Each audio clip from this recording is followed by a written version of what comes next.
మన అన్నదమ్ముడు మనల్ని ఏమైనా అంటే, మీ అక్క చెల్లెలు ఏదైనా మిమ్మల్ని అంటే పెద్దగా పట్టించుకోదు, పోన్లే మా అక్కే కదా అనుకున్నారు అనుకోండి, పెద్ద పెయిన్ ఉండదు. Praise the lord. అది నన్ను అన్నదా? దున్నపోతు మొహంది. అది నన్ను అంటదా? ఒకవేళ చెల్లి అనేది అనుకో, అది నన్ను అంటదా? అది నేను తిన్న ఎంగిలి మెతుకు తిన్నది,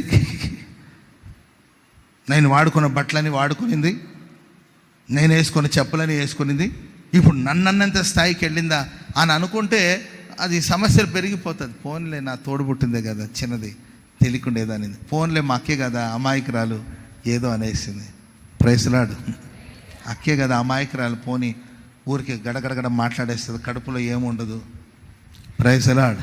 కొన్ని ఏదో అనేస్తుంది, పోని ఆమె కాకపోతే నన్ను ఎవరు అనాలి, ఆ మాత్రం స్వతంత్రం లేదా మా అక్కకి, ఆ మాత్రం స్వతంత్రం లేదా నా తమ్ముడికి అంటే అన్నట్లే పోని అని అనుకుంటే పెయిన్ ఉండదు, బాధ ఉండదు. కానీ అలా కాకుండా మనం వాళ్ళని శత్రువులుగా చూస్తే దినదినం కృంగిపోవాలి. కనుక